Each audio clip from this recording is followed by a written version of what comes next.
पूरा डिस्कशन आपको समझाया था उसमें हम नोट कर चुके हैं ओकेप का एक topic phrasal verbs. Phrasal verb के टॉपिक किस पैटर्न से आते हैं, किस टाइप से फ्रेजल वर्ब्स को आरएस मेन से एग्जाम में पूछा जा रहा है, वो मैंने आपको एग्जाम पैटर्न करवाए थे। एग्जाम पैटर्न करने के बाद फर्स्ट वर्ब हम फर्स्ट क्लास में डिस्कस कर चुके हैं, मेक। तो आज हमारी फ्रेजल वर्ब की भी सेकंड क्लास है और सेकंड क्लास में हम नोट करेंगे इसके वर्ब नंबर सेकंड। तो नोट कीजिए आप वर्ब नंबर सेकंड, पुट का प्रयोग। टॉपिक फ्रेजल वर्ब जो वर्ड पावर वोकैबुलरी के सिलेबस में काउंट हो रहा है। फ्रेजल वर्ब का एग्जामिनेशन पैटर्न और वर्ब फर्स्ट कंप्लीट होने के बाद वर्ब नंबर सेकंड नोट कीजिए, यूज ऑफ पुट। सबसे पहले पुट डाउन,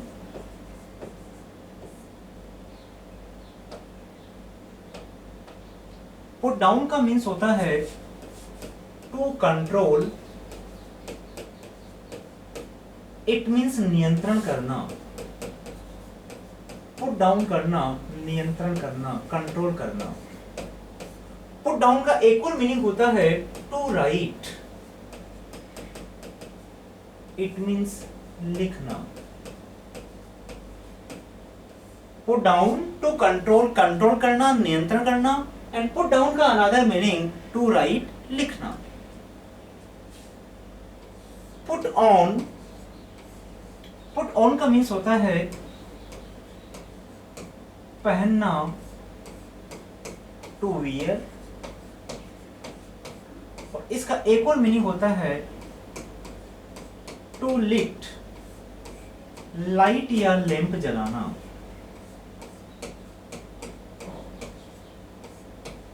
लाइट या लैंप जलाना, पुट ऑन। उसके बाद में है पुट आउट।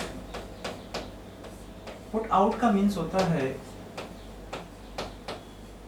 बुझाना, it means to extinguish, extinguish करना।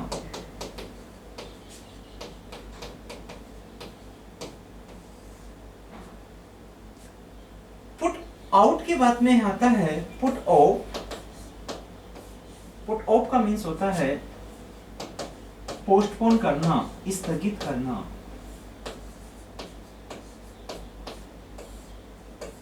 To postpone.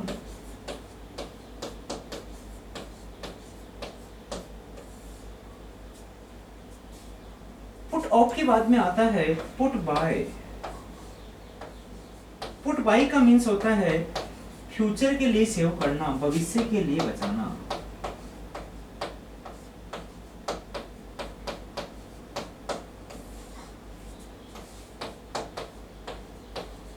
To save something for future, future के लिए सेव करना। पुट बाय फ्यूचर के लिए सेव करना, पुट ऑफ स्थगित करना, पुट आउट एक्सटिंग्विश करना, बुझाना, पुट ऑन पहनना या लाइट या लैंप जलाना, पुट डाउन कंट्रोल करना, नियंत्रण करना या फिर लिखना। उसके अलावा पुट के और मीनिंग है।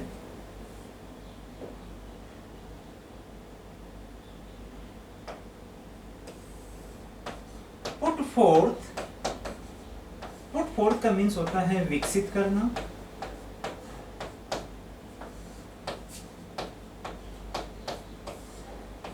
To produce. एक और मीनिंग इसका put up with. Put up with का मीन्स होता है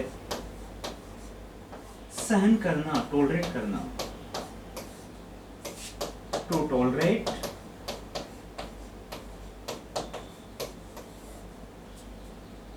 एंड एक और मीनिंग जनरल है पुट अवे। पुट अवे का मीन्स होता है व्यवस्थित करना, व्यवस्थित करना। To arrange.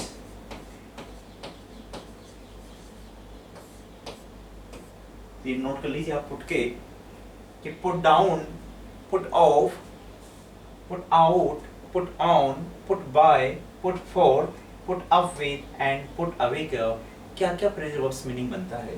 Put down to control नियंत्रण करना, टू राइट लिखना, पुट ऑन पहनना या लाइट या लैंप जलाना, पुट आउट बुझाना, पुट ऑफ पोस्टपोन करना स्थगित करना, पुट बाय फ्यूचर के लिए सेव करना, पुट फोर्थ विकसित करना, पुट अप विद सहन करना एंड पुट अवे व्यवस्थित करना अरेंज करना। ये पुट के वर्ड्स मीनिंग हो गए। तो ये तो हो गया हमारा क्लास वर्क और आप और मेरे दोनों का हार्ड वर्क। अब इस पर आरएस मेंस के अंदर कुछ क्वेश्चन पैटर्न टाइप से बनते हैं, ओपन पैटर्न पहले डिस्कस कर चुके हैं, सिर्फ हमें नोट करनी है इसकी एक्सरसाइज। तो डाली heading exercise of put, question बनकर आते हैं according to the exam oriented. जैसे ट्रीज put away oblique put forth new leaves in spring। ये आपका एग्जाम में इस टाइप से क्वेश्चन बनकर आएगा। इससे पहले आपका एक पुट को तैयार करने का एक प्रोसेस था, ये एग्जाम में आने का एक प्रोसेस है। अब अगर आपने पुट को सिस्टमेटिक वे में प्रिपेयर किया है तो आप इस आंसर को आराम से कर सकते हैं, इस क्वेश्चन का बिल्कुल आंसर निकाल सकते हैं कि ट्रीज जो पेड़ होते हैं, न्यू लीव्स नई पत्तियां, इन स्प्रिंग वसंत ऋतु में पुट अवे करते हैं और पुट फोर्थ करते हैं। तो पुट अवे का मीन्स भी आपने देखा क्या था, व्यवस्थित करना, और पुट फोर्थ का मीन्स क्या था, विकसित करना, उत्पन्न करना। तो बताइए कौन सा बेटर रहा, पुट फोर्थ। तो आपको पुट फोर्थ तो टेक नहीं करके आना, नीचे जो स्पेस होता है उसमें इस सेंटेंस को रीराइट करके आना है, ये फिर आपको वहां पर पुट फोर्थ करके आना। बताइए एग्जाम पैटर्न समझ में आ गया होगा। पुट किस तरह से तैयार करना है वो भी क्लियर हो गया, एग्जाम में पुट किस पैटर्न से आता है वो भी आपका क्लियर हो गया है। और नेक्स्ट क्वेश्चन देखिए, we must put down oblique put out fire before leaving the place।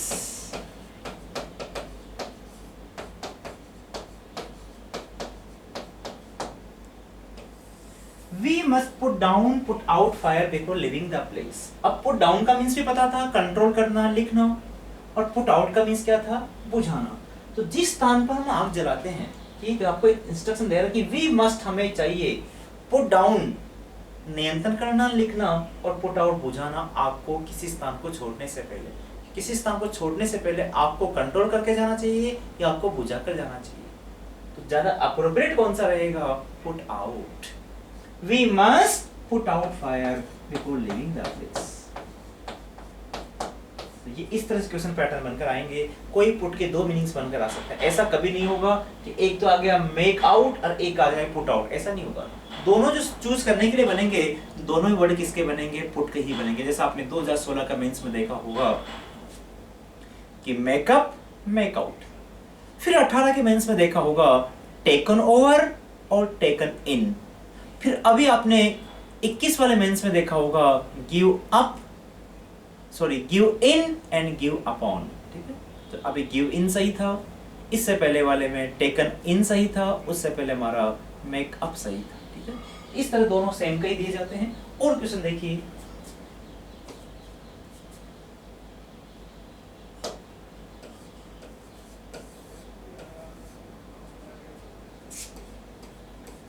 The meeting shouldn't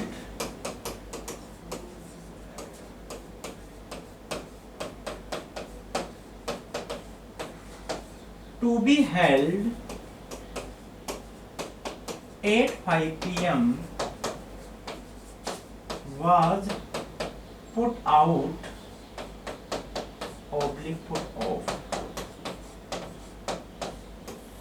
put out का मींस बुझाना, अभी आपने देखा। पुट ऑफ का मींस क्या, स्थगित करना। तो जो मीटिंग का शेड्यूल बना हुआ था टू बी हेल्ड, कि मीटिंग का आयोजन होगा 5 PM, 5 बजे होने वाली जो मीटिंग थी, 5 PM पर जो मीटिंग हेल्ड होने वाली थी, वो मीटिंग क्या हो गई, पुट आउट हो गई या पुट ऑफ हो गई। तो मीटिंग तो क्या हो गई, पुट ऑफ, स्थगित होना। ये हमारा वर्ड सही रहेगा। आपको यहाँ पर पुट ऑफ किया जाए। क्लियर हो रहा है? एक क्वेश्चन और देखिए,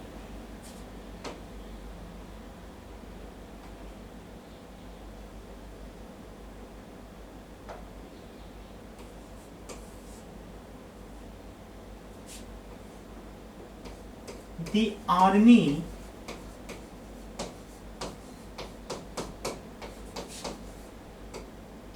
put up with oblique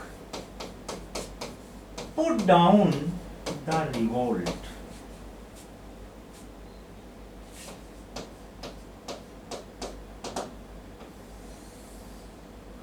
Put up with the army, आराम से देखिए, the army put up with का मीन्स है टॉलरेट करना, सहन करना। Put down नियंत्रण करना, कंट्रोल करना, the revolt विद्रोह। तो आर्मी ने विद्रोह को क्या किया? विद्रोह को नियंत्रण किया, कंट्रोल किया, विद्रोह स्ट्रगल को कंट्रोल में किया, स्ट्रगल को शांत किया। The army put down the revolt, इसलिए यहां पर सही अप्रोप्रिएट आंसर रहेगा put down. The army put down the revolt, army ने संघर्ष को, स्ट्रगल को, विद्रोह को क्या किया? नियंत्रण में किया, कंट्रोल किया।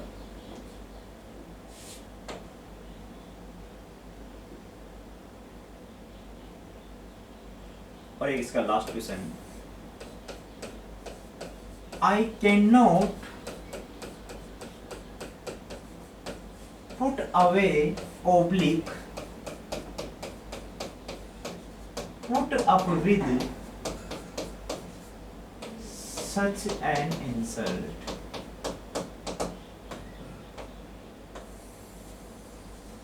I can not put away oblique put up with such an insult, मैं ऐसी इंसल्ट को नहीं कर सकता। पुट अवे का मीन्स तो क्या है? देखिए आप, आपके पास नोट्स अभी। पुट अवे का मीन्स क्या है? व्यवस्थित करना। पुट अप विद का मीन्स क्या है? सहन करना। तो ऐसी इंसल्ट को मैं क्या नहीं कर सकता? व्यवस्थित नहीं या सहन नहीं कर सकता। देखिए आप अपने नोट्स के अंदर क्या अप्रोप्रिएट रहेगा? पुट अप विद, मैं ऐसी इंसल्ट को सहन नहीं कर सकता। तो आपकी ड्यूटी कि आप इस एग्जाम में इसको पूरा कंप्लीट रीराइट ही करके आना। I can not put up with such an insult. बताइए सामने आ गया होगा। ऐसे आपके दो क्वेश्चंस प्रेजेंट वर्ब के बनकर आते हैं, मान लीजिए। तो ये दो क्वेश्चन आपके तैयार हो गए। जिस पैटर्न से आ रहे हो आपका पैटर्न भी क्लियर हो गया। कुल मिला के आपके इसके हिंदी के मीनिंग्स आपको तैयार करने, ताकि आप वहाँ दोनों में से अप्रोप्रिएट को चूज कर पाओ, और चूज करने के बाद सेंटेंस को रीराइट करना है। जिसके क्वेश्चंस आपका according to the syllabus question number 11 से लेकर 20 तक आपके वोकैबुलरी के क्वेश्चंस आते हैं। Confusable words, idioms, phrasal verbs, one words, उनके साथ आपको ये क्वेश्चंस इस टाइप से आते हैं। तो हमारा एक पार्ट स्टार्ट किया था वोकैबुलरी का, फ्रेजल वर्ब्स, जिसका डेली का मैंने आपको टारगेट दिया था कि डेली एक एक वर्ब हम डिस्कस करेंगे। तो मैंने पहली वाली क्लास में मेक वर्ब की, उसके बाद में सेकंड हमारी पुट वर्ब हो गई है। अब अपना मैंने कहा था एक ग्रामर का और ओके उसका ट्रांसलेशन का एक अलग से रजिस्टर बनाना है। अब आप अपनी दूसरी नोटबुक पे आ जाइएगा और उस पे अपने टॉपिक पे आ जाइए। कौन सा टॉपिक स्टार्ट किया था आपने? उधर हम पिछली क्लास में टॉपिक स्टार्ट कर चुके हैं।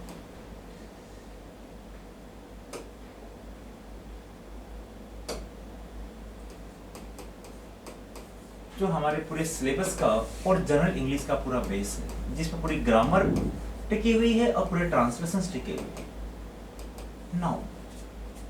नाउन की जो हमारी फर्स्ट क्लास हुई है उस पे हम डिस्कस कर चुके हैं सिर्फ और सिर्फ इसकी डेफिनेशन।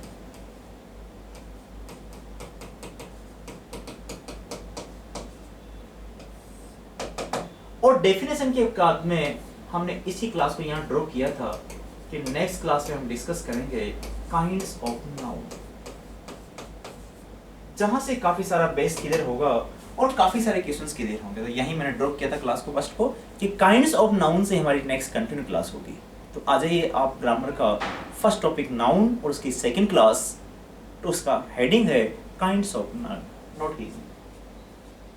अब काइंड्स ऑफ नाउन में पहले इसके नाउन की काइंड्स नोट कर लीजिए। फिर डिटेल से हमें एक एक नाउन को डिस्कस करना है।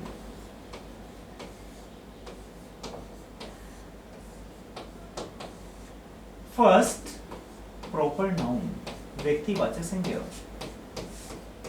फिर प्रॉपर नाउन काफी सारी क्वेश्चंस बनाएगी। उसके बाद में सेकंड कॉमन नाउन।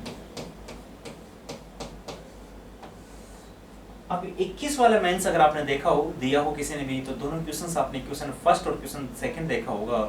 एक एमबीबीएस और एक यूरोपियन, दोनों यहां से आए हैं।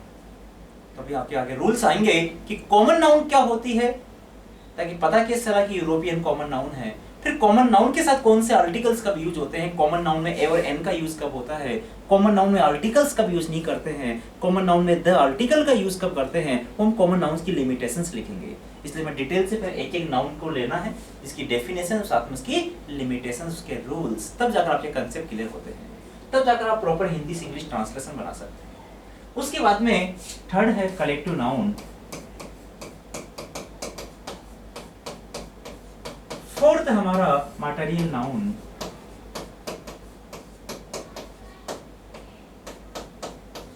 And last noun number 5 abstract noun. इस प्रकार टोटल हमारी 5 प्रकार की नाउन होती है। Proper noun, collective noun, common noun, collective noun, material noun and abstract noun.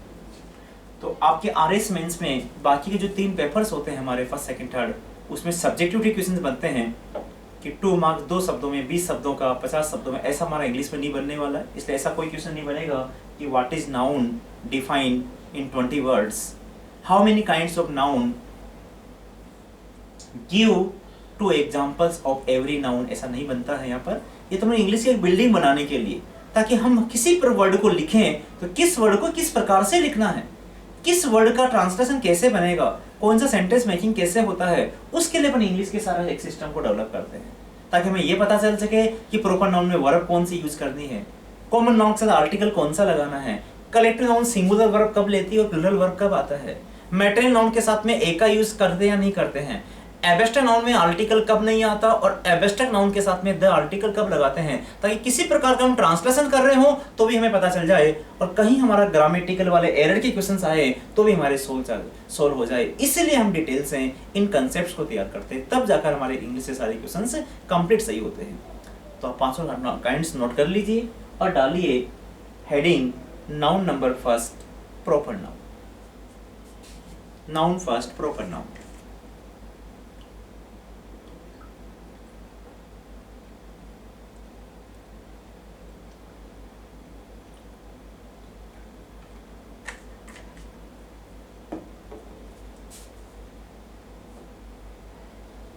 Noun first, proper noun.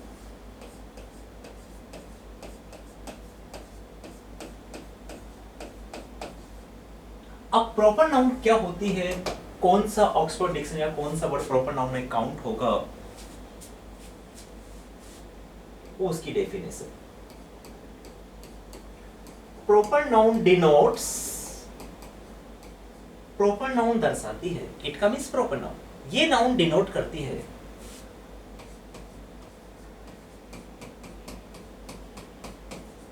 Particular name of किसी पर्सन, किसी व्यक्ति का, प्लेस, किसी प्लेस का, किसी थिंग, और एनिमल भी आप ले सकते हैं, किसी एनिमल का भी आपने पर्टिकुलर नाम बना रखा है वो भी लेते हैं, लेकिन जनरली पर्सन, प्लेस, थिंग, इनका जो पर्टिकुलर नाम बनता है वही हमारी कौन सी नाउन बनती है, प्रॉपर नाउन बनती है, ताकि एक बार डेफिनेशन क्लियर हो जाए। जैसे पोइट, पोइट पर्सन काउंट हो रहा है, जैसे सिटी प्लेस, जैसे सोप साबुन थिंग। अब आपको इसका इनका पर्टिकुलर नाम बनाना, तो एक पर्टिकुलर पोइट का नाम ले लिया आपने, शेक्सपियर, जॉन मिल्टन, तो शेक्सपियर हुआ, जॉन मिल्टन हुआ, तो शेक्सपियर एक पर्टिकुलर नाम है, इसलिए शेक्सपियर कौन सी नाउन है, प्रॉपर नाउन है। यहां भी एक पर्टिकुलर नाम निकाल लिया आपने, जयपुर, पेरिस, दिल्ली, लखनऊ, दिल्ली एक पर्टिकुलर नेम है, इसलिए दिल्ली कौन सी नाउन है? प्रॉपर नाउन है। जैसे सोप, अब सोप ने भी अपना नाम बना लिया, लक्स, सिंथोल, एक पर्टिकुलर नाम हो गया ना। इसलिए पर्टिकुलर नाम जब बना देते हैं तो पर्टिकुलर नाम ही कौन सी नाउन बन जाता है? प्रॉपर नाउन बन जाता है। जैसे स्टेट, राज्य, तो काफी सारे स्टेट्स हमारे इंडिया में है, लेकिन आपने स्टेट का एक पर्टिकुलर नाम डाल दिया राजस्थान, तो राजस्थान जो वर्ड है तो हमारी प्रॉपर नाउन हो गई। जैसे स्कूल, अब स्कूल काफी सारी है लेकिन आपने नाम बना दिया एलन पब्लिक, तो एलन पब्लिक स्कूल जो हो गया वो कौन सी नाउन बन गई? प्रॉपर नाउन बन गई। जैसे डॉक्टर, डॉक्टर पर्सन में काउंट हो गया, लेकिन आपने डॉक्टर का नाम बना दिया डॉक्टर एस के सक्सेना, एक्स से सक्सेना जो बना उसका एक पर्टिकुलर नाम हो गया, इसलिए हमारी कौन सी नाउन हो गई? प्रॉपर नाउन हो गई। एक होता है डिस्ट्रिक्ट, और एक डिस्ट्रिक्ट का आपने पर्टिकुलर नाम बना दिया अजमेर, जयपुर, अजमेर जयपुर कौन सी नाउन है? प्रॉपर नाउन है। तो शायद इसकी डेफिनेशन कवर हो गई होगी कि पर्टिकुलर किसी व्यक्ति का, पर्सन का, प्लेस का या थिंग का जो पर्टिकुलर नाम होता है that will be called proper noun. तो राइट डाउन, डेफिनेशन नोट कर लीजिए और इसके 1-2 एग्जांपल्स डाल लीजिएगा ताकि आपको नोटिस में रहे कि इस प्रकार के वर्ड प्रॉपर नाउन में मानेंगे। जैसे कंट्री, तो कंट्री प्रॉपर नाउन नहीं हो सकता, लेकिन कंट्री में आपने इंडिया लिया तो इंडिया वर्ड कौन सी नाउन हो जाएगा? प्रॉपर नाउन हो जाएगा। फिलोसफर, बहुत सारे दार्शनिक हुए हैं, बहुत सारे फिलोसफर्स हुए हैं, तो फिलोसफर प्रॉपर नाउन नहीं हो सकता, लेकिन आपने लिया कार्ल मार्क्स, अरिस्टोटल, ये पर्टिकुलर नाम है, इसलिए हमारी प्रॉपर नाउन। तो विद एग्जांपल्स डेफिनेशन को नोट कीजिए, फिर आगे नोट करेंगे हम इसकी लिमिटेशंस या इसके रूल्स, प्रॉपर नाउन के क्या रूल्स बनते हैं, क्या गाइड करती है, कैसे क्वेश्चंस बनेंगे, वो ऑटोमेटिक सब आगे डेवलप होने वाले हैं।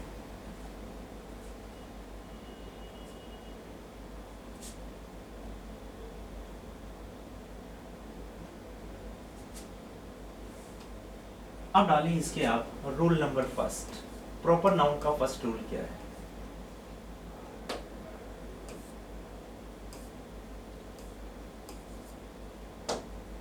रूल नंबर फर्स्ट, नोट कीजिए, no use of article before proper noun.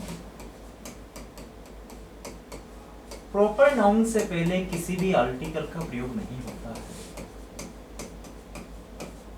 No use of article before proper noun, proper noun से पहले कोई आर्टिकल नहीं आता है।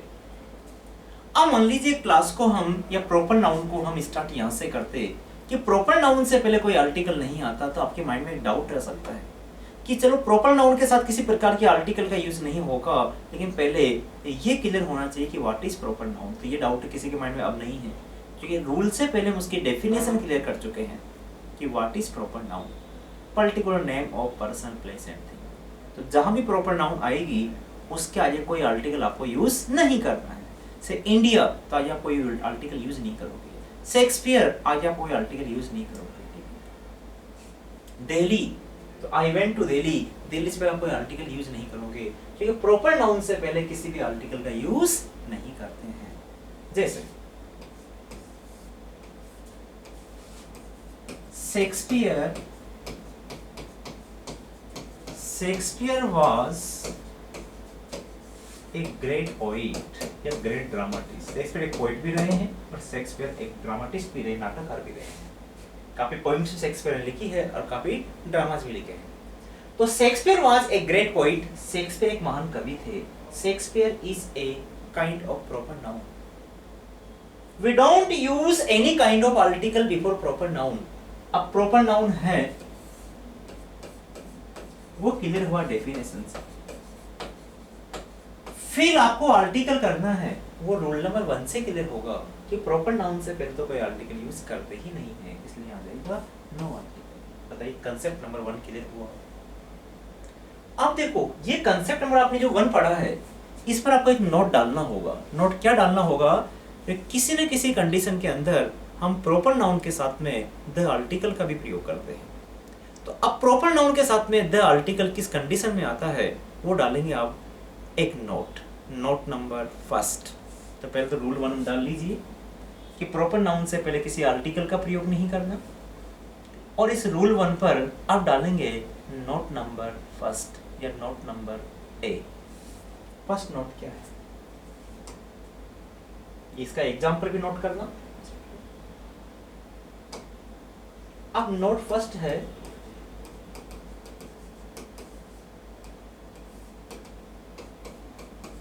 a proper noun is used, a proper noun is used for comparison। यदि proper noun का प्रयोग comparison में होता हो, तुलना के लिए होता हो,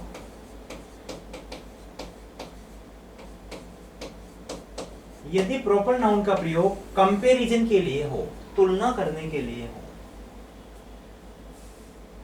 यदि प्रॉपर नाउन का यूज कंपैरिजन करने में आता है, तुलना करने में आता है, कंसेप्ट समझना, तो उस प्रॉपर नाउन से पहले यूज ऑफ द आर्टिकल, उस प्रॉपर नाउन से पहले द का प्रयोग करते हैं।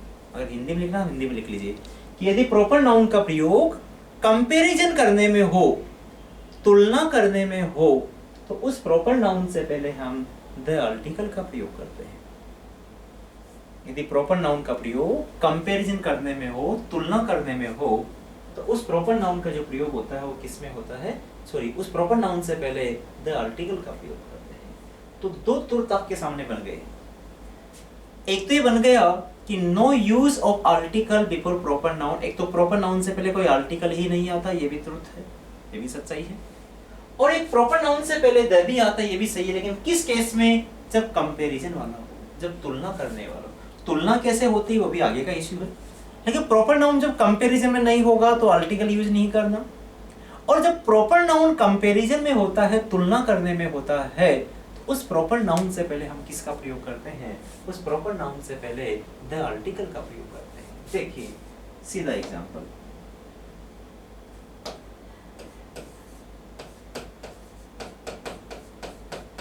Jaipur is blank space Paris of India.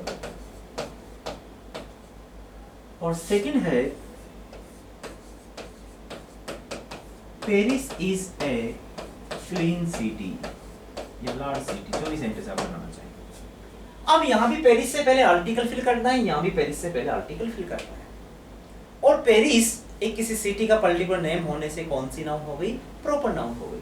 तो Paris is a clean city, Paris एक क्लीन सिटी है, यहाँ कोई कंपैरिजन नहीं हो रहा। अब जब कंपैरिजन नहीं हो रहा तो हमें यहाँ पर कोई आर्टिकल यूज नहीं करना है, नो आर्टिकल,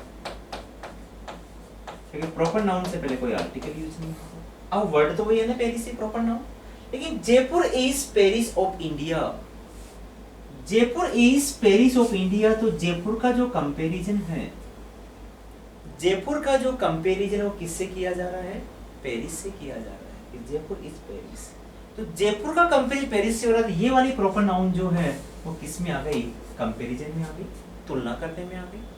और जब proper noun is used for comparison, जब प्रॉपर नाउन तुलना करने में आ जाती है, जिससे कंपैरिजन किया जाए, उस प्रॉपर नाउन से पहले किसका प्रयोग करते हैं, द का प्रयोग। बताओ दोनों चीज क्लियर हो गई क्या, कि पेरिस से पहले कोई आर्टिकल भी नहीं होगा, this is right, and Paris से पहले द आर्टिकल भी यूज होगा, दिस इज आल्सो राइट, ये भी राइट, ये भी राइट। क्यों, क्योंकि प्रॉपर नाउन कंपैरिजन में है तो द, और कंपैरिजन में नहीं है तो नो आर्टिकल। तो ये आपका noun number first, proper noun, proper noun का रूल नंबर फर्स्ट, और रूल नंबर फर्स्ट पर नोट नंबर ए। यहां तक सभी स्टूडेंट्स को क्लियर हो गया होगा, एक बार देख लीजिए यहाँ कि first noun proper noun, proper noun का rule first, no use of article before proper noun. Rule first पर note A, if proper noun is used for comparison, जब प्रॉपर नाउन का प्रयोग तुलना करने में हो तो यूज ऑफ द आर्टिकल। एक एग्जाम ओरिएंटेड एग्जांपल और देखिएगा कि जैसे क्वेश्चन एग्जाम में आया,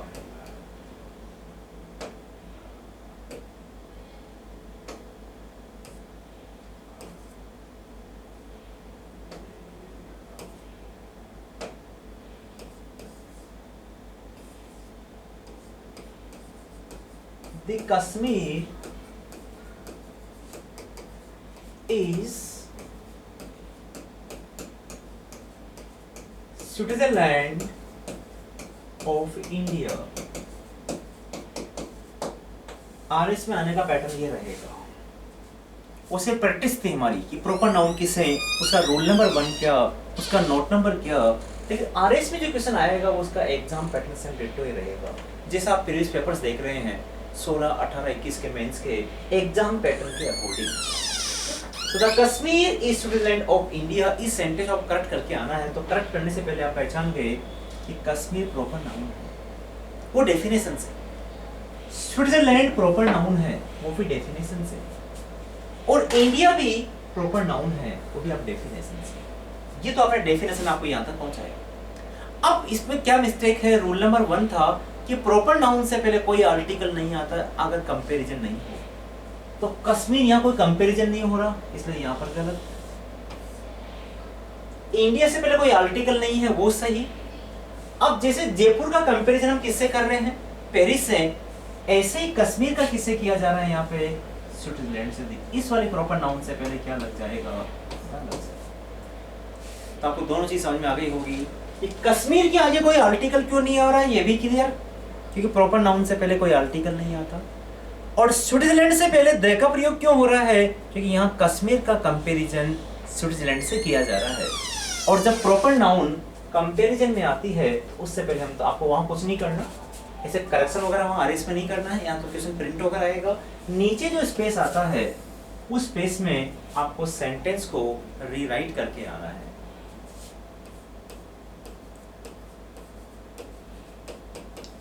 कश्मीर इज द, ये आपका आंसर रहना चाहिए, स्विट्जरलैंड ऑफ इंडिया।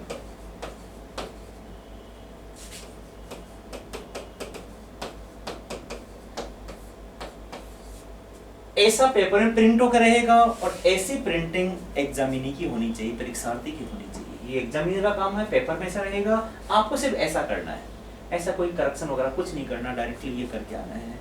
इस टाइप क्वेश्चन हमारे आर्टिकल के स्टार्टिंग में आते हैं 2 क्वेश्चंस, वो आपको यहाँ से तैयार होते हैं। एक और एग्जाम्पल देखिएगा,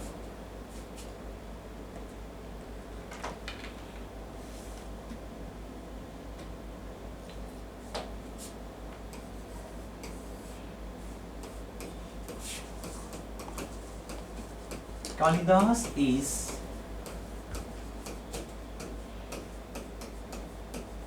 Shakespeare of India.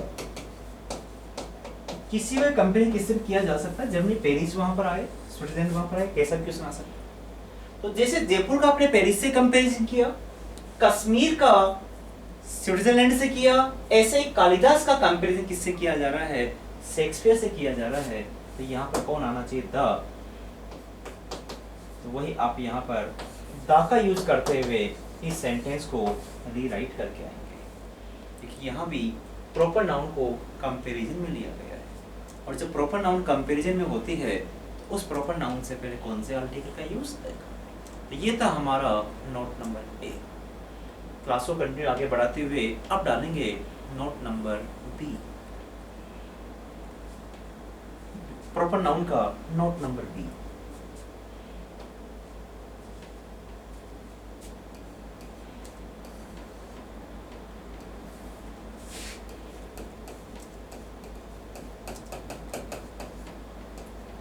Adjective plus proper noun, यदि प्रॉपर नाउन से पहले एडजेक्टिव का यूज हो, ये नोट बी है। If you use adjective before proper noun, यदि प्रॉपर नाउन से पहले हम एडजेक्टिव का प्रयोग करते हैं, if you use adjective before proper noun, यदि प्रॉपर नाउन से पहले कभी एडजेक्टिव आ जाए, ओनली प्रॉपर नाउन होगा, आर्टिकल नहीं आएगा। लेकिन यदि प्रॉपर नाउन से पहले एडजेक्टिव आ जाता है तो वहां भी द आर्टिकल का प्रयोग करते हैं। तो ये भी आपका सेंटेंस का स्ट्रक्चर बन जाना चाहिए कि द होता है, उसके बाद में एडजेक्टिव होता है जो होने वाली विशेषता, और उसके बाद में प्रॉपर नाउन होती है। तो प्रॉपर नाउन तो हम पहले ही क्लियर कर चुके हैं कि व्हाट इज प्रॉपर नाउन। ठीक है, एडजेक्टिव क्या होता है, जो नाउन की क्वालिटी होती है, विशेषता होती है, क्वालिटी ऑफ नाउन। जैसे वह ग्रेट है, कोई व्यक्ति ब्रेव होता है, वो काफी वाइज है, वो काफी काइंड है। किसी भी नाउन की जो क्वालिटी होती है, विशेषता होती है, हिंदी में अपन कहते हैं इसको विशेषण, एडजेक्टिव। तो अगर प्रॉपर नाउन और एडजेक्टिव या एडजेक्टिव प्लस प्रॉपर दोनों साथ में यूज होते हैं तो कौन से आर्टिकल का प्रयोग करते हैं? द आर्टिकल का प्रयोग करते हैं। जैसे ग्रेट अशोका,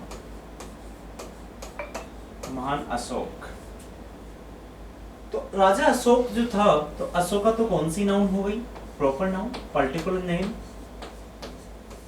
और ग्रेट होना उस राजा अशोक की क्या थी? क्वालिटी थी। इसलिए ग्रेट यहां पर कौन हो गया? एडजेक्टिव हो गया।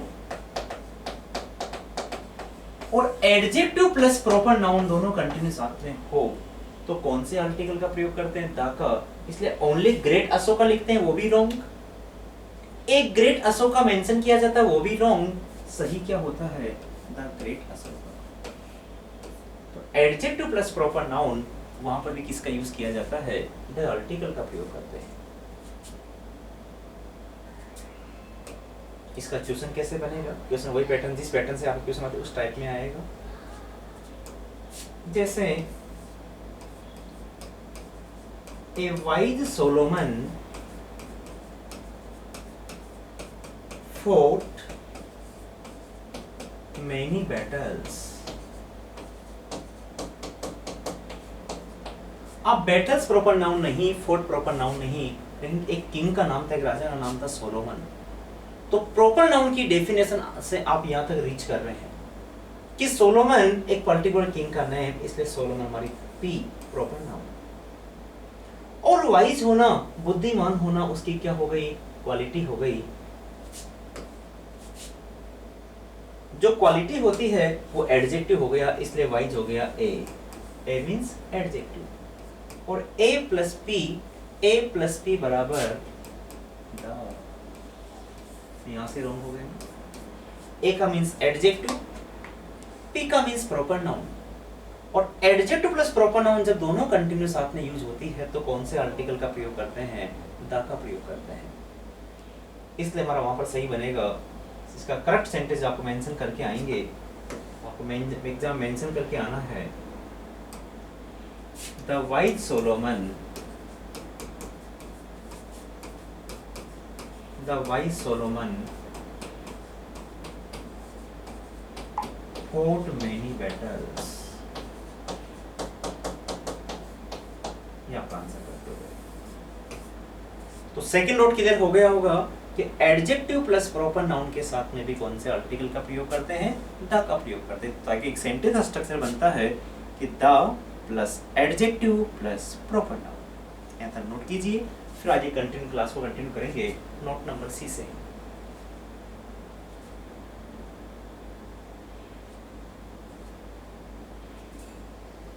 रूल फर्स्ट क्या हुआ कि no use of article before proper noun. Proper noun से पहले किसी आर्टिकल का यूज नहीं करना। जो रूल फर्स्ट बना हुआ है उस पर ये नोट उसको तोड़ रहे हैं। फर्स्ट नोट ये है कि यदि प्रॉपर नाउन कंपेरिजन में होगी तो फिर हमें द आर्टिकल यूज करना है। यदि प्रॉपर नाउन के साथ में एडजेक्टिव आता है तो उस प्रॉपर नाउन से पहले भी हमें वहां भी द आर्टिकल का प्रयोग करना है कि the plus adjective plus proper noun. अब आ जाइए note third. There are some nouns in English language.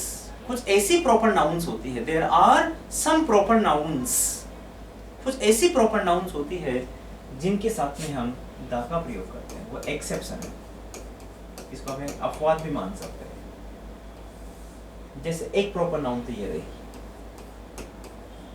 USA,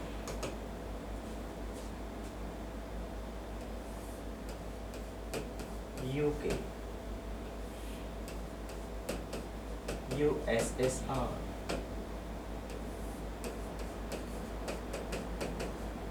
United states,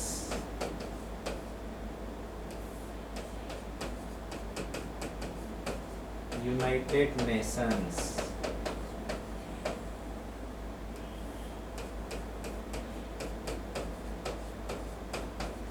Netherlands,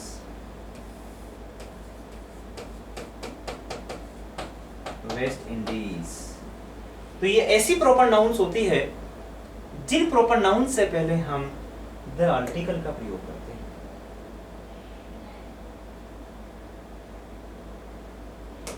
These are some proper nouns। तुम्हारा ये भी एक नोट हो गया, एक्सेप्शन हो गया कि इन प्रॉपर नाउन से पहले कौन से आर्टिकल का यूज किया जाता है? द आर्टिकल का यूज किया जाता है।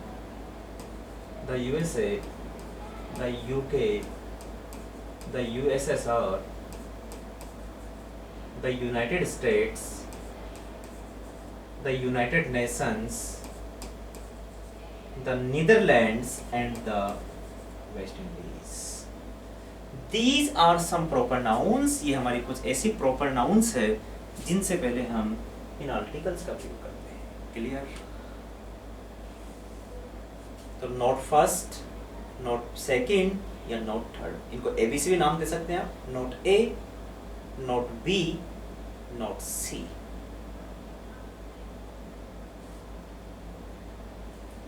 इसके बाद में ये हमारा प्रॉपर नाउन का एक रूल फर्स्ट हो गया है। अब डालेंगे प्रॉपर नाउन का rule number second.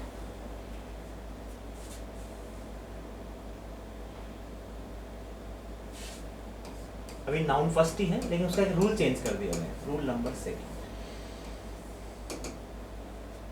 Rule number second ये है कि फर्स्ट रूल तो हमारा आर्टिकल को गाइड कर रहा है, आर्टिकल का कंसेप्ट क्लियर कर रहा है।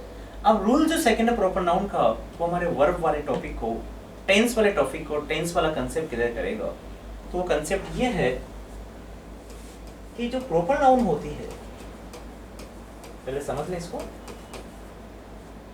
आर्टिकल की बात करने में प्रॉपर नाउन के साथ में जो हम वर्ब यूज करते हैं, that will be in singular form. तो इसका रूल सेकंड क्या बन गया? हिंदी में तो आप लिख सकते हैं कि प्रॉपर नाउन के साथ हमेशा सिंगुलर वर्ब का यूज होता है, और इंग्लिश में लिख सकते हैं proper noun takes singular verb. Proper noun के साथ में सिंगुलर वर्ब का प्रयोग करते हैं। Proper noun takes singular verb, proper noun के साथ में सिंगुलर वर्ब का प्रयोग किया जाता है।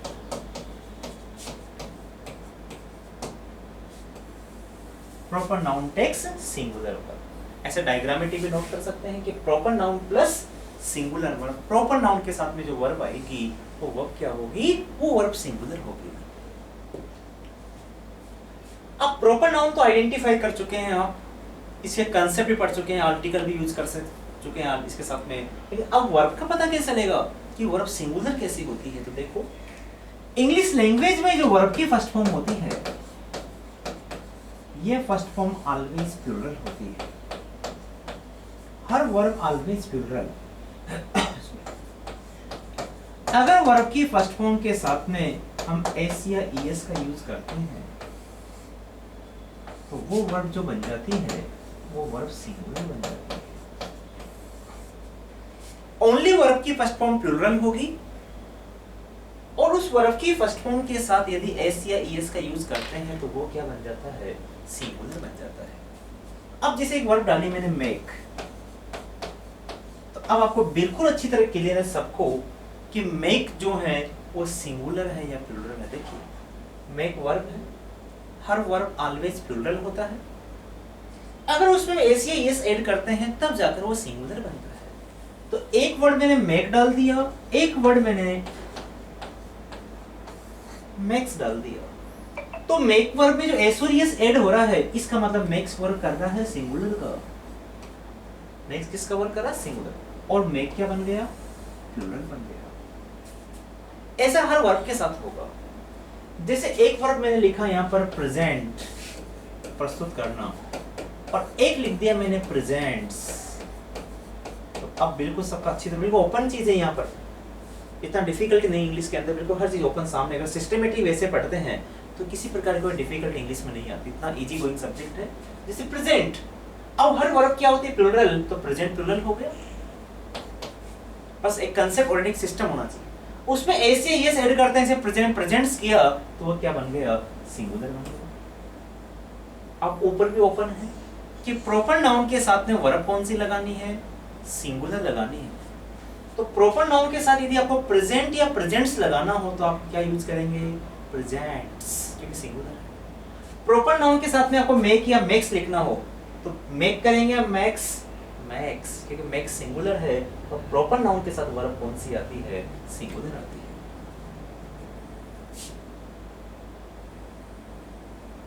तो जैसे क्वेश्चन बनकर आया आपका, इंडिया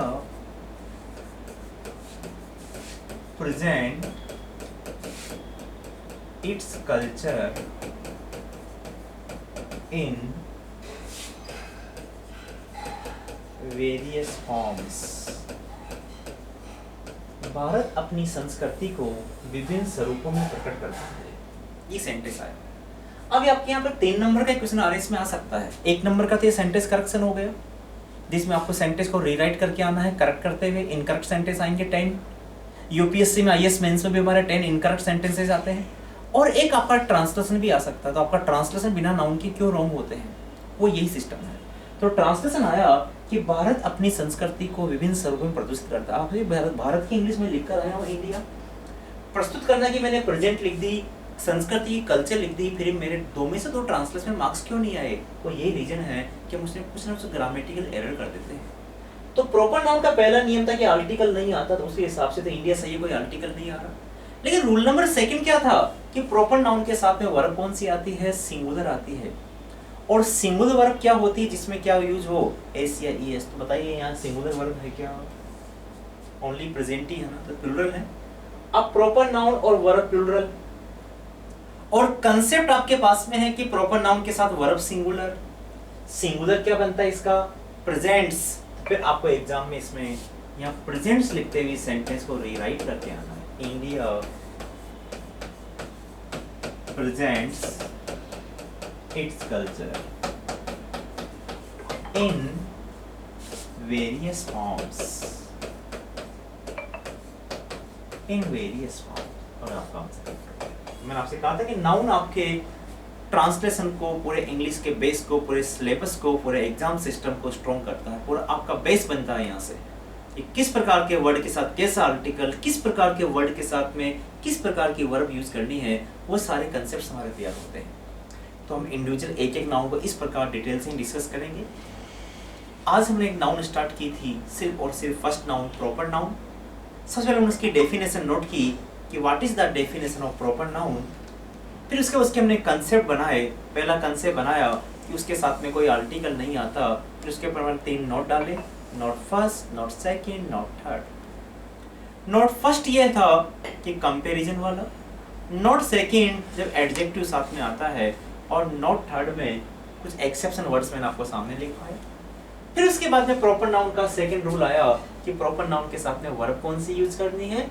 सिंगुलर यूज करनी है। इसके बाद में प्रॉपर नाउन का एक नियम और बनता है, जिसका क्वेश्चन तो कोई ग्रामेटिकल एग्जाम में नहीं आने वाला, लेकिन आपका एग्जाम सब्जेक्टिव है, रिटर्न के अंदर आपकी काफी हेल्प करता है। कुछ नहीं, बहुत सिंपल सा कंसेप्ट है कि प्रॉपर नाउन का जो फर्स्ट लेटर होता है,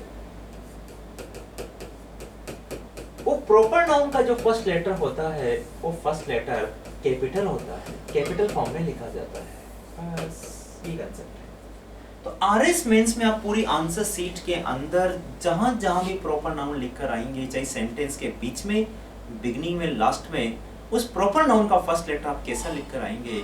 कैपिटल लिखकर आएंगे। जैसे दिल्ली, तो स्पोकन में तो ठीक है, लेकिन ग्रामेटिकली रॉन्ग हो गया कि Delhi is a kind of proper noun, और प्रॉपर नाउन का जो फर्स्ट लेटर होता है वो कैपिटल होता है। आई वेंट टू दिल्ली, तो फिर आपको डी वहां कैपिटल लिखना चाहिए, सेंटेंस का बीच में ही लिख रहे हैं। ये भी हमारा एक रूल बनता है जो सब्जेक्ट टू एग्जाम्स में, रिटर्न के अंदर काफी वर्कआउट करता है। आपके नोटिस में जैसे राजस्थान आप लिखेंगे तो राजस्थान का कहीं भी लिखें आर कैपिटल लिखा जाता है। क्यों लिखा जाता है?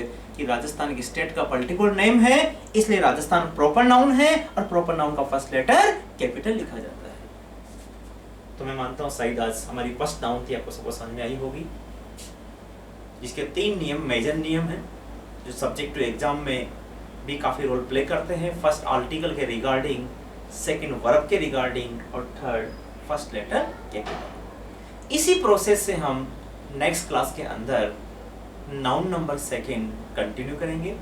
नाउन नंबर जो 2 मैंने आपको लिस्ट में अनाउंस की, कॉमन नाउन, वही कॉमन नाउन की हम डेफिनेशन लिखेंगे, फिर उसके वही रूल्स लिखेंगे, उसके फिर क्वेश्चंस करेंगे, एग्जाम ओरिएंटेड आरएस में क्वेश्चंस कैसे बनकर आते हैं वो करेंगे।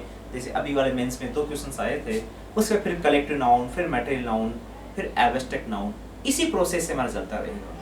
फिर ये टॉपिक कंप्लीट होने के बाद में इसका हम फिर एग्जाम ओरिएंटेड हमारा टेस्ट रहेगा। उसके बाद फिर हमारा नेक्स्ट टॉपिक आर्टिकल रहेगा, फिर प्रीपोजिशंस रहेगा, फिर टेंसेज रहेगा, क्योंकि ये टॉपिक फिर हमारे ट्रांसलेशंस में वर्कआउट करते हैं। क्योंकि ट्रांसलेशन वाले पार्ट को हमें अच्छा स्ट्रॉन्ग करके चलना है। मैंने आपको सिलेबस डिस्कशन में भी समझाया था कि ट्रांसलेशन हमारा 50 मार्क्स 50 नंबर का रोल प्ले करता है। 40 का इंग्लिश वाले पेपर में करेगा और 10 नंबर का हिंदी वाला। 120 नंबर की जो हिंदी है वहाँ सिर्फ हिंदी के टीचर 110 नंबर का ही पार्ट करवाते हैं। 10 नंबर का ट्रांसलेशन हमें खुद को यहाँ पर सिर्फ इंग्लिश के साथ ही करना है। इसलिए हमारे 90 मार्क्स की जो इंग्लिश है। फिर ट्रांसलेशन बड़ा स्ट्रॉन्ग होने के बाद हम फिर किसी भी टॉपिक पर वहाँ पैराग्राफ आए हमें वहाँ टेंशन नहीं रहेगी। हम लेटर फॉर्मेट तैयार करने के बाद लेटर का जो सब्जेक्ट मैटर बनाएंगे वो मैं आराम से किसी भी टॉपिक पर हम बना सकते हैं। जो माइंड में थॉट आते हैं उनका फटाफट ट्रांसलेशन कर सकते हैं बिना किसी ग्रामेटिकल एरर्स के।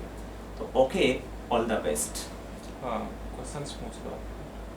हाँ, अगर किसी को डाउट हो, कोई क्वेश्चंस पूछना है, किसी को और भी कोई रिगार्डिंग कोई बात करनी है, पूछ सकते हैं।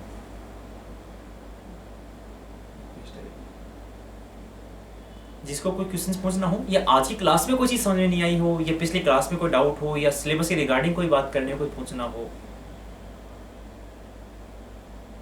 एनी डाउट, जो भी लाइव क्लास में है बिल्कुल पूछ लीजिएगा।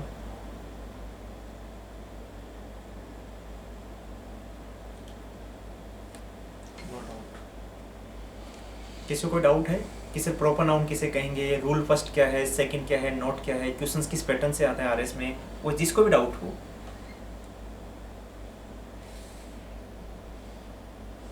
रूल नंबर 3 है कि प्रॉपर नाउन का जो फर्स्ट लेटर होता है वो कैपिटल लेटर में लिखा जाता है। जैसे राजस्थान प्रॉपर नाउन है तो राजस्थान का आर कैसा लिखेंगे? कैपिटल में लिखेंगे, चाहे सेंटेंस के बीच में लिखें। दिल्ली प्रॉपर नाउन है तो दिल्ली का क्या लिखेंगे? डी कैपिटल में लिखेंगे। शेक्सपियर तो शेक्सपियर का एस कैपिटल लिखा जाएगा, चाहे सेंटेंस के बीच में आए चाहे बिगिनिंग में आए। और कोई डाउट? और रूल नंबर 1 का नोट 3 में तो वो एक्सेप्शन है, वो वर्ड याद रखने आपको, यूएसए, यूके वगैरह।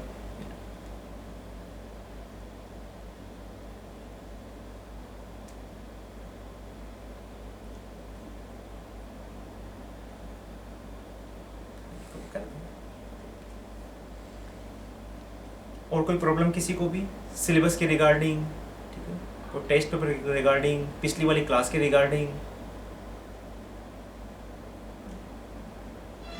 समझ में तो आया सबको आज?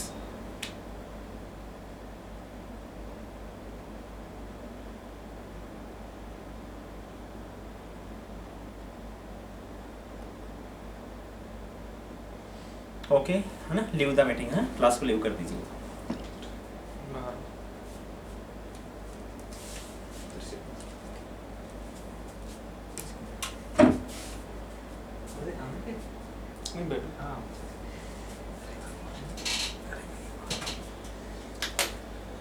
हेलो, तो मेरा बहुत से स्टूडेंट से परिचय है भी, नए स्टूडेंट से नहीं भी है। जिनसे नहीं है मैं बता देता हूँ, मैं सीबी यादव हूँ। और ये सारी प्रक्रिया जो चल रही है, जितनी भी ये प्रक्रिया चल रही है, उस प्रक्रिया में पीछे बैक में आपके लिए काम करते रहते हैं, कुछ सोचते रहते हैं, जितना कुछ बढ़िया बन पाए उसके बारे में कुछ सोचते रहते हैं। स्टूडेंट्स मैं छोटी छोटी 1-2 बात आपसे शेयर करना चाह रहा था, मुश्किल से 1 मिनट आपको लूँगा। 2 क्लासेज सर की रखी थी, 2 क्लासेज कंप्लीट हो गई है। और अब जो क्लासेज होगी वो जनरल इंग्लिश का जो एक बैच बनाया है, जिन्होंने सब्सक्राइब किया है, उस बैच पे ही आपकी क्लासेज होगी। तो अब एक ये भी था कि चूँकि सिस्टम नया था, इसलिए निश्चित तौर पर ही एक टाइम शेड्यूल को बैठना, एक रिदम आना, ये निश्चित तौर पर ही नए सिस्टम में थोड़ा सा रहता है। कल से एग्जैक्ट 6 बजे आप ध्यान दीजिए, एग्जैक्ट 6 बजे क्लास शुरू होगी और रेगुलर वे में क्लासेस चलेगी। अब जो है 6 दिन क्लास होगी, संडे को फिर टेस्ट होगा। तो ये एक शेड्यूल रहेगा। 1000 रुपीज़ की, क्योंकि हम जो स्टूडेंट्स शायद अभी तक हमसे जुड़े हुए हैं कोशिश करते हैं कि बिल्कुल ही सोशल रिस्पॉन्सिबिलिटी के हिसाब से चलाया जाए। चूँकि सर अलग अलग जगह काफ़ी जगह पढ़ा रहे थे और काफ़ी मतलब एक छत्र उन्होंने अंग्रेजी में स्टूडेंट्स को गाइडेंस भी दे रहे थे। तो मैंने यही था कि आप अलग अलग प्लेटफॉर्म पे आप बता रहे हैं, इससे बढ़िया कि आप स्टूडेंट से सीधा आइए, बीच में कोई इंस्टीट्यूट ना रहे। तो आपका और सर का एक सीधा संपर्क करने में एक योगदान था। तो आप अब एक जो हमारी रेगुलर क्लासेज होगी उसको आप सिस्टमेटिक ढंग से लीजिए, क्योंकि ये जो पैटर्न है ये जो फ्री क्लासेज का, इसे मैं तो कभी मेरे व्यक्तिगत उस पर तो रखता ही नहीं हूँ, लेकिन फिर भी सर का भी था, पवन ने भी कहा, तो 2 दिन का रख दिया है। उसके बाद में चूँकि जो सीरियस स्टूडेंट होता है तो क्लास लेने का ही अलग आनंद होता है। तो अब जो कल से जो क्लास होगी वो आपकी जो जिन स्टूडेंट्स ने कोर्स लिया है उनके साथ सर क्लासेज लेंगे। तो मिलते हैं फिर। Thank you very much. तो 30 सेकंड ज़्यादा ले लिया, सॉरी। Thank you.